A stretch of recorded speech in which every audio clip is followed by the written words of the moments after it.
Welcome back to the SecureLink, your podcast dedicated to cybersecurity and IT. I'm your host, Ananya, and today we're chatting with Mr. Robert Di Battista, a former NYPD detective who's now deep into cyber intelligence. Mr. Robert, why don't you say hi to everyone and tell us a little bit about yourself? Hey everybody, how you doing? Um, like you said, I'm retired from the NYPD. I retired out of the computer crime squad where I learned how to do computer forensics. I'm a retired detective. And I was hired by a bank to do actually their incident response. Um, and then at some point or another, I rolled over to something they call threat intelligence, which is what I do today.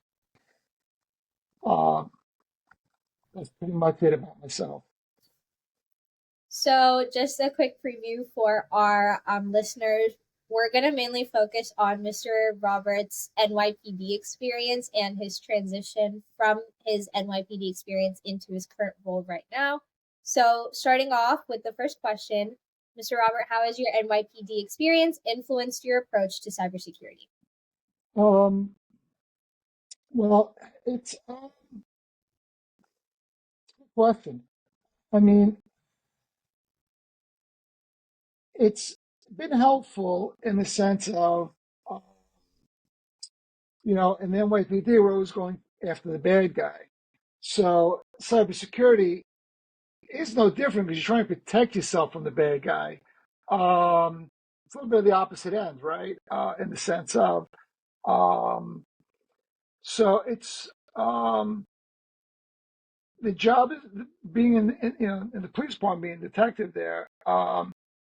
Again, it's very analytical. It's very case and evidence gathering approach. So the other thing is, oddly enough, there is no.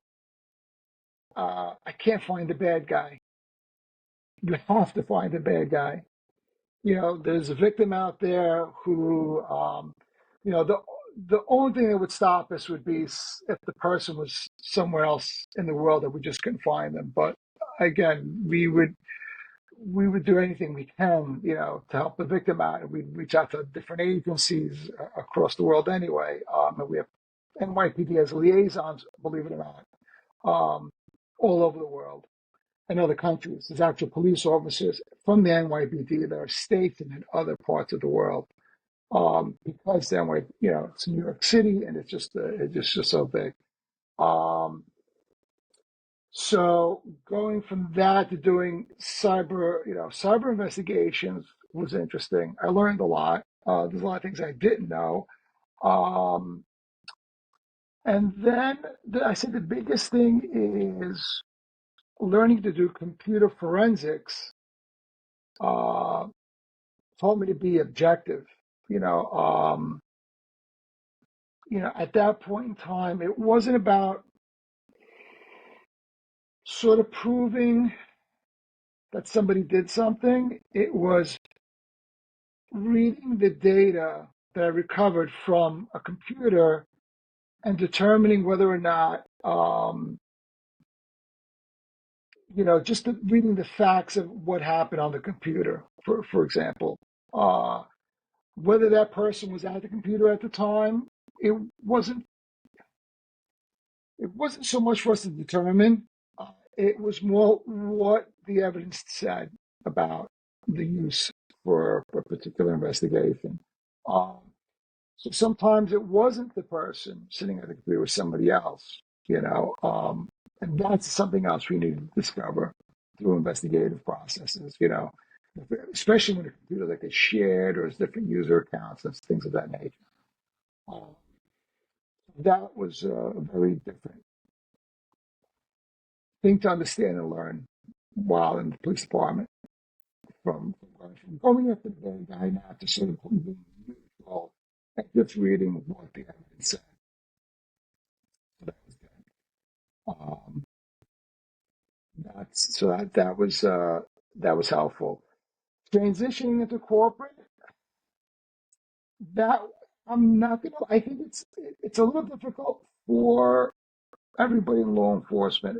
For myself, it's because Uh, in law enforcement, it's always going after the bad guy.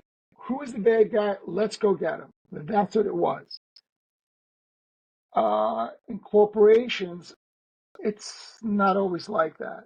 A lot of it is reputation. The biggest thing is reputation. At first, it was hard for me to understand, but over time, um, I got to understand the importance. And sometimes, you know,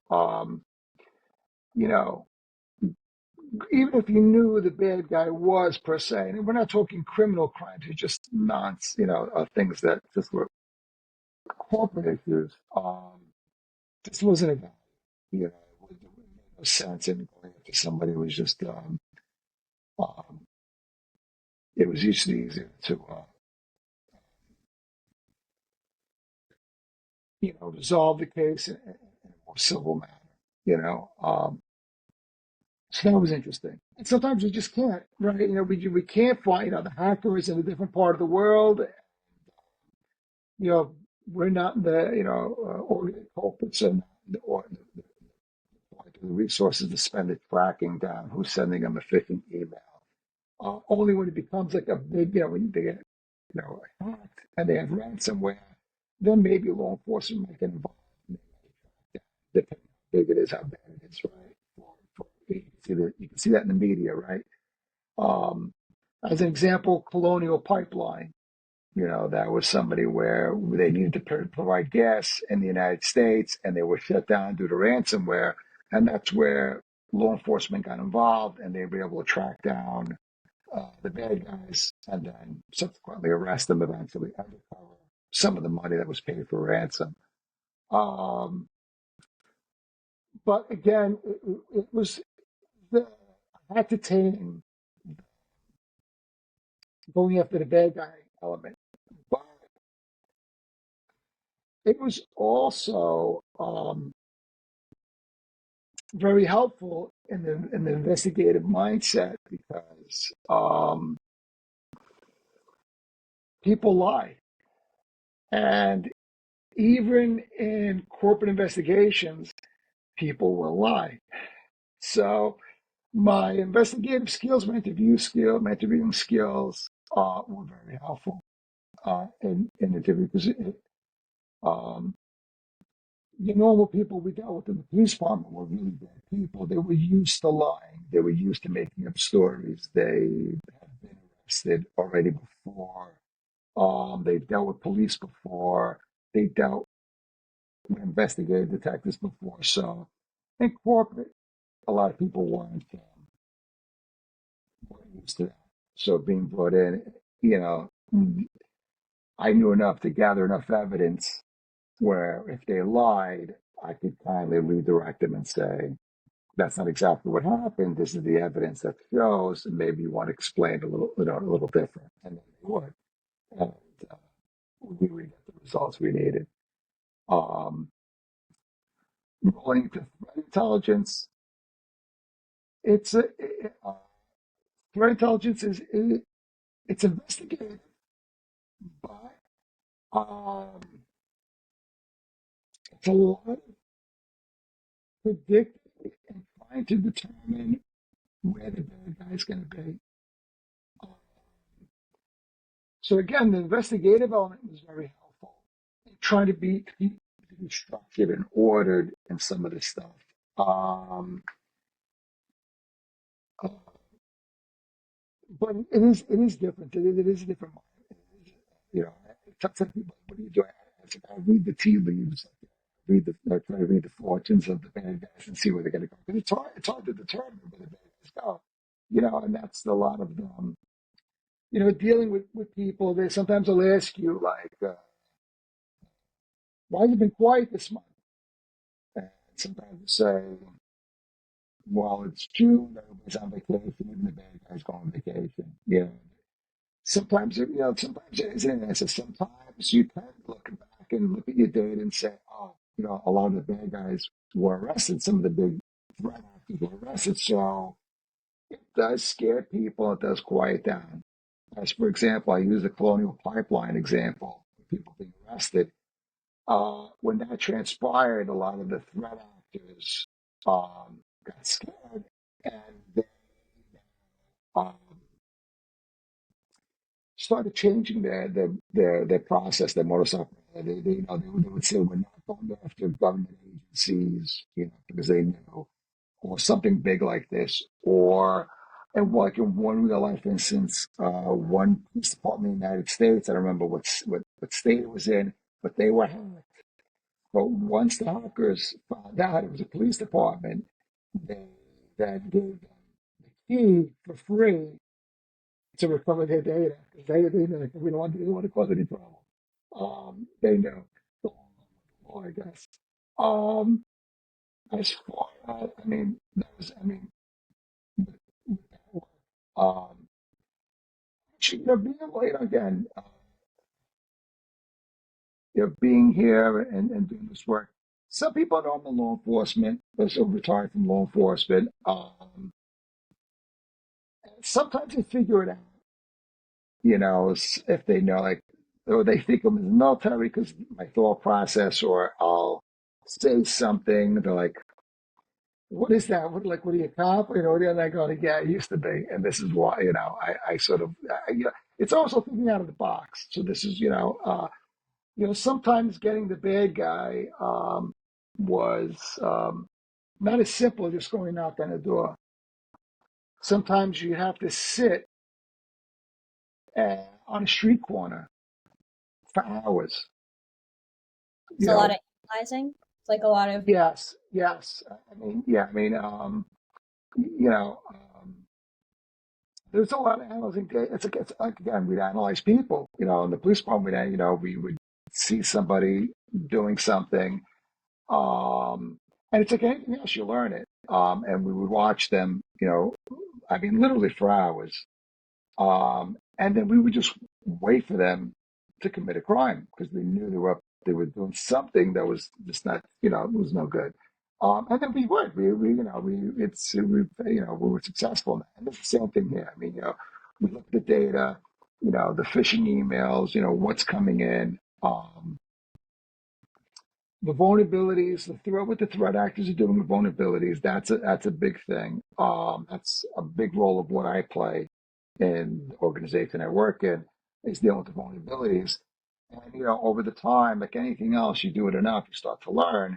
The threat actors, the bad guys, they start catching up on vulnerabilities, and they start trying to hack them a lot quicker than they used to.